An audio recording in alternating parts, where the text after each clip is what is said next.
Hola, ¿qué tal? Bienvenidos al Noticiero Científico y Cultural Iberoamericano NSC. Hola Iván, mi nombre es Ana Cristina Olvera y nos encontramos en la ciudad de Guanajuato, en la Plaza de la Paz, para traerles un resumen noticioso de este 2021. Acompáñenos en este recorrido que es posible gracias a la Asociación de Televisiones Educativas y Culturales Iberoamericanas, ATEI. Esto es lo más relevante de la ciencia y la cultura. La Estación Espacial Internacional es una de las proezas de la ciencia, la ingeniería y también un hito en materia de cooperación internacional. Desde su fundación ha permitido llevar a cabo más de 3,000 investigaciones de 108 países. Pero, ¿por qué no cae hacia la Tierra? Nos lo explica Deutsche Welle.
Cada año se recolecta en el mundo una cantidad estimada de 11.200 millones de toneladas de residuos sólidos.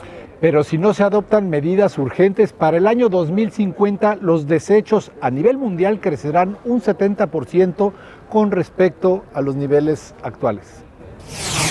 La explotación de la tierra ha provocado un desgaste severo de suelos en diversas regiones del territorio mexicano. Debido a que se está cultivando continuamente, pues los suelos se van degradando, los suelos se van erosionando y van perdiendo la productividad debido a la falta de materia orgánica. Por esta razón, investigadores de la Universidad Tecnológica de Izúcar de Matamoros en el estado de Puebla han decidido actuar a partir de otra problemática ambiental: el exceso de residuos. Después de una recolección de desechos orgánicos, estos pasan por ciertos procesos para llegar a un estado de composta 100% funcional, y así establecer los parámetros operativos de un sistema de composteo a mayor escala.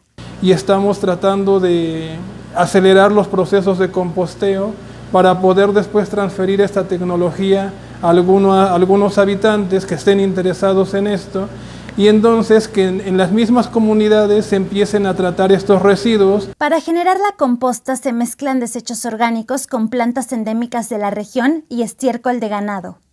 Posteriormente, el producto es sometido a pruebas y análisis para verificar su calidad.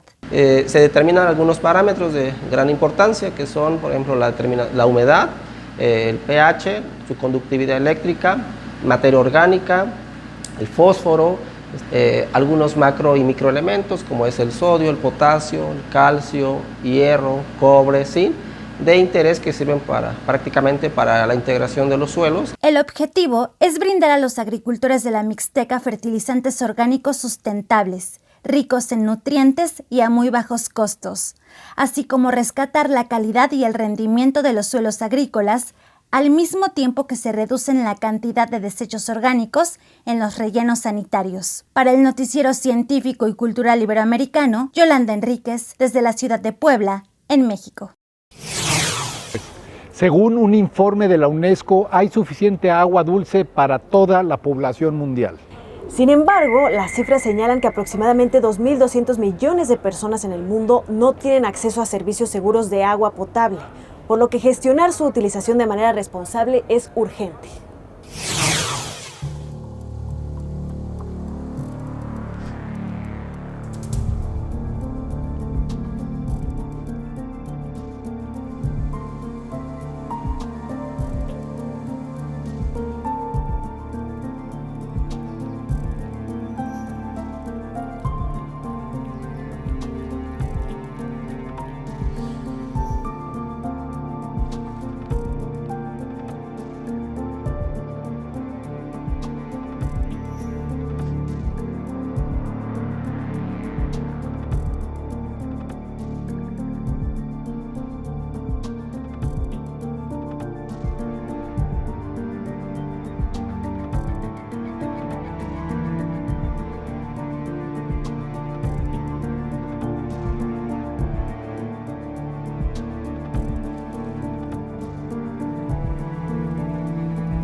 En la actualidad se estima que quedan solo 400.000 a 500.000 elefantes viviendo en estado salvaje.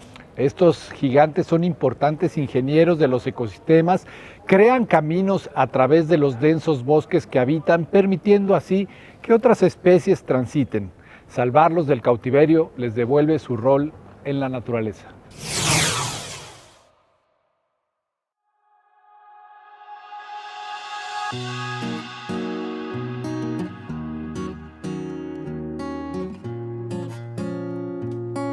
See the ear that damaged from the hook.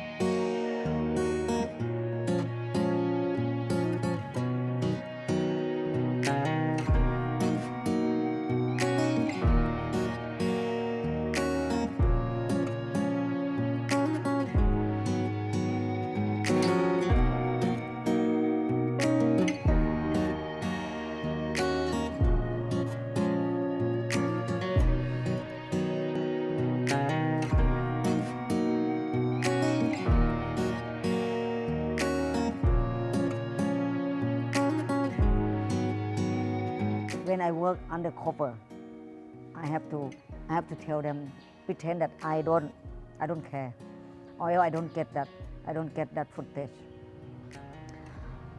But after I come home, all the time I cry. I cry with a lot of disappointment about human. I angry with the people that is be a part of that.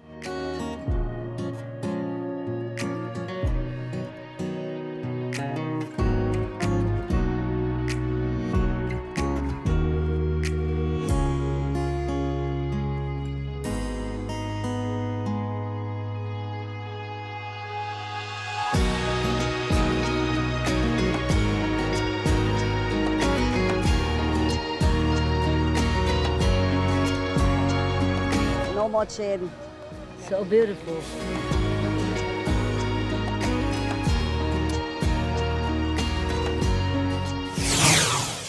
Los observatorios astronómicos tienen su inicio en civilizaciones antiguas como la de Egipto, Babilonia, China, Mesopotamia y por supuesto la maya, y han sido utilizados generalmente para crear calendarios. En la época moderna, estas instalaciones científicas nos han permitido ubicarnos en el universo, encontrar planetas en órbita alrededor de estrellas lejanas y hasta encontrar agujeros negros. La pérdida del observatorio de Arecibo es una merma en el avance de este conocimiento. Colapso del célebre telescopio de Arecibo en Puerto Rico. En sus 57 años de operación, el aparato fue utilizado por astrónomos de todo el mundo, y entre los descubrimientos hechos están los planetas en órbita alrededor de estrellas diferentes al Sol. El deterioro del telescopio había comenzado en agosto y en noviembre, por lo que el aparato fue considerado inestable y no reparable, así que se anunció su desmantelamiento. Desde entonces se prohibió el acceso por temor a que se desplomara, lo que acabó ocurriendo el martes. El radiotelescopio funcionaba día y noche, incluso con cielos cubiertos. Era utilizado por estudiantes y astrónomos de todo el mundo. También era uno de los principales radares para observar los asteroides que se acercaban a la Tierra, en el marco del programa de defensa planetaria de la NASA. La Agencia Espacial Estadounidense tiene acceso al menos a otro radar, pero es menos potente. Científicos de todo el mundo lamentaron el colapso del aparato, que refleja el deterioro de la situación económica en Puerto Rico, territorio estadounidense al borde de la bancarrota. El telescopio era uno de los más grandes del mundo. En 1992 permitió descubrir los primeros exoplanetas, los que se encuentran fuera del sistema solar, y los primeros mapas de la superficie de Venus también se deben a él. Según datos de la Unión Internacional para la Conservación de la Naturaleza, actualmente hay unas 5.200 especies en peligro de extinción. Lo que supone el 25% de los mamíferos y anfibios, el 34% de los peces, el 20% de los reptiles y el 11% de las aves. En las Galápagos se toman medidas con tecnología para evitar su desaparición. Un tiburón mordió el anzuelo. Tras varios intentos, biólogos y guardias del Parque Nacional Galápagos lograron atrapar a este escualo con un anzuelo limado para no lastimarlo. Pero la captura será breve. Tiene como objetivo medir al animal e insertarle un chip electrónico para rastrearlo. Este estudio nos va a permitir saber qué parte del año o en qué tanto tiempo se quedan en ciertas zonas. Si es periódicamente o para X temporada. El trabajo de seguimiento y marcado de especies busca realizar análisis y dotar a los animales de un código internacional único. Se trata de determinar la población, los hábitats, la alimentación y las rutas migratorias. Los biólogos estudian también a las tortugas marinas para marcarlas y registrarlas.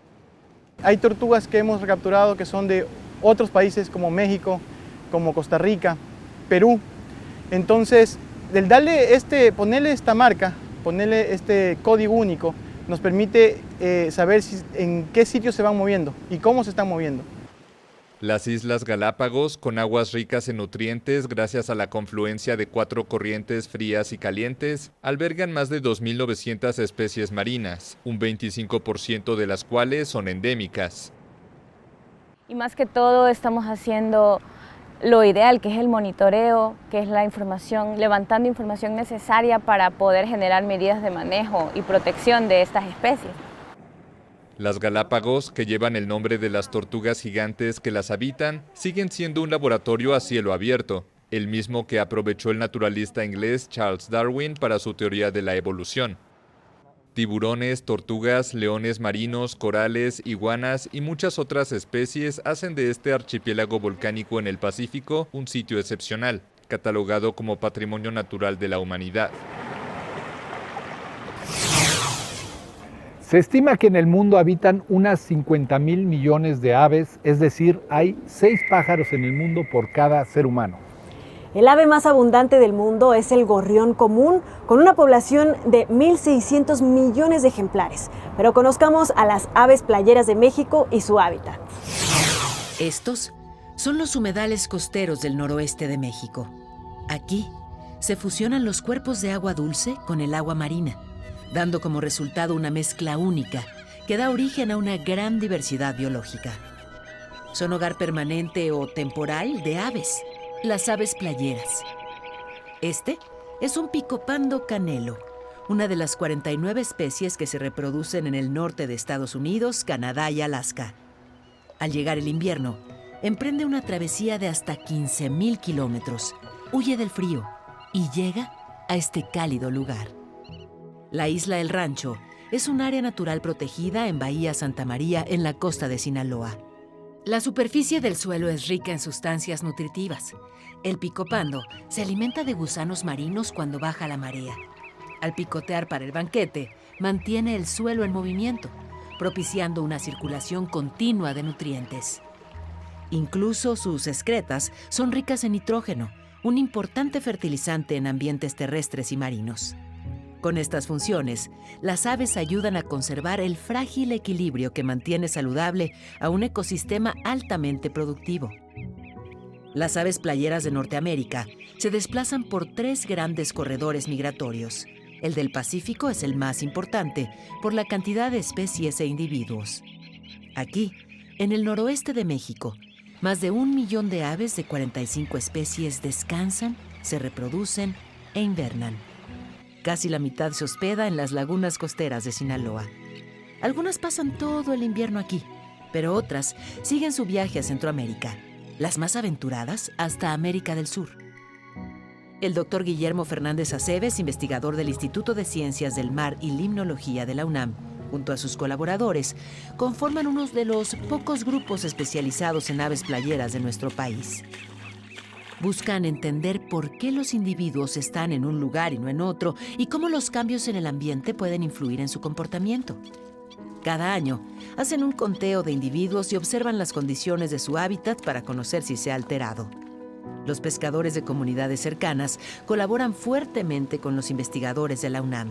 Hacen monitoreos, son vigilantes y mantienen los sitios libres de basura. Además, practican el turismo sostenible en coordinación con la Comisión Nacional de Áreas Naturales Protegidas. En los últimos años, 2/3 de las especies que viajan desde Norteamérica han disminuido considerablemente su población. Los humanos seguimos provocando la pérdida de su hábitat. que se ha visto acentuado por los efectos del cambio climático, de igual manera ocasionado por nosotros. 7 especies de aves playeras que viven en México se ubican en alguna categoría de riesgo. 4 están en peligro de extinción y 3 amenazadas. Existen estrategias nacionales e internacionales de conservación de aves playeras y de su hábitat, pero hay mucho por hacer. Observar esta cantidad de aves es un indicador de la abundancia de recursos en estos humedales.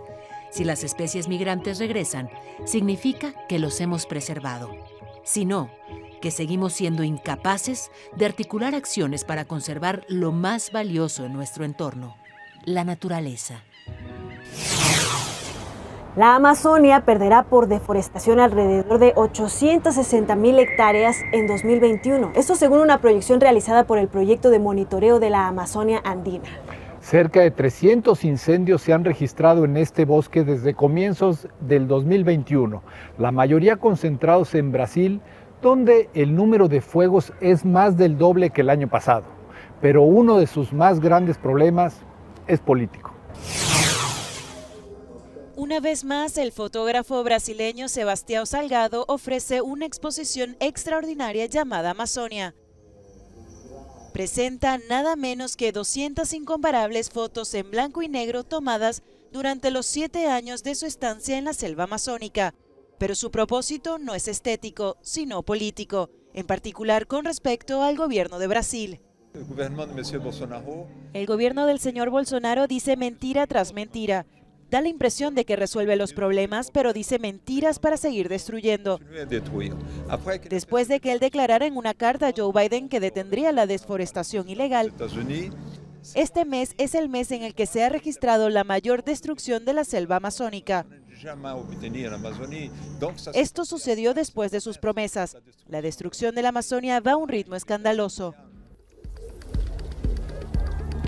La fuerza de la exposición reside también en la excepcional colaboración con el músico Jean-Michel Jarre, que ha compuesto una banda sonora original especialmente para la exposición.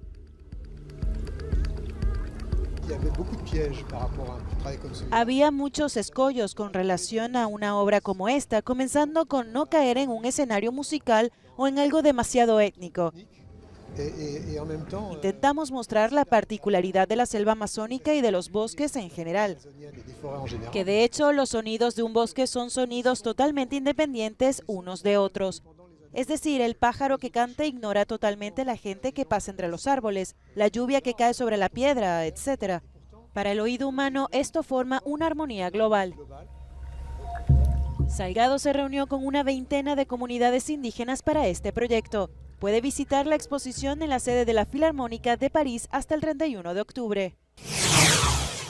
Los países con mayor consumo de vino durante el 2020 fueron Estados Unidos, Francia, Italia y Alemania, y las ventas solo disminuyeron un 3%, contrario al 10% que se esperaba por el cierre de muchos establecimientos que los sirven durante el confinamiento mundial. Hay quienes recurren a la profundidad del mar para mejorar su calidad. De la bodega al fondo del mar, en Europa algunos productores recurren al mar para hacer madurar sus vinos, y es que la perfecta crianza requiere de un lugar fresco y oscuro, lejos de los rayos ultravioleta. Algunos enólogos descienden el botellero de sus caldos bajo el mar porque cuanto más fría es la temperatura de conservación, más lento es el proceso de envejecimiento. Los vinos envejecidos bajo el mar evolucionan de manera diferente, más rápido a nivel de los taninos, y el sabor del vino se vuelve más suave porque madura más rápido. Todavía hay mucho que investigar sobre este tema, pero me parece genial para el sector vitivinícola y es curioso probar algo nuevo, explica Mark O'Neill, experto en vinos. Es sabido que los vinos maduran correctamente en las bodegas de los barcos hundidos tras un naufragio. Los enólogos creen que el mar puede incluso dejar una impronta muy apreciable. Las bodegas submarinas se han desarrollado en la última década, pero sus vinos pueden costar entre 3 y 4 veces más. Gracias por habernos acompañado en este viaje informativo del Noticiero Científico y Cultural Iberoamericano, NSC. Agradecemos a TV4 del Gobierno del Estado de Guanajuato por su participación en estas emisiones especiales. Yo soy Iván Carrillo. Si quieren saber más de ciencia, tecnología y cultura, podemos estar comunicados a través de la web en Noticias NSC. Yo soy Ana Cristina Olvera. No olvides seguir nuestras redes sociales. Nos encuentras como @NSC Iberoamérica. Hasta la próxima. Hasta la próxima.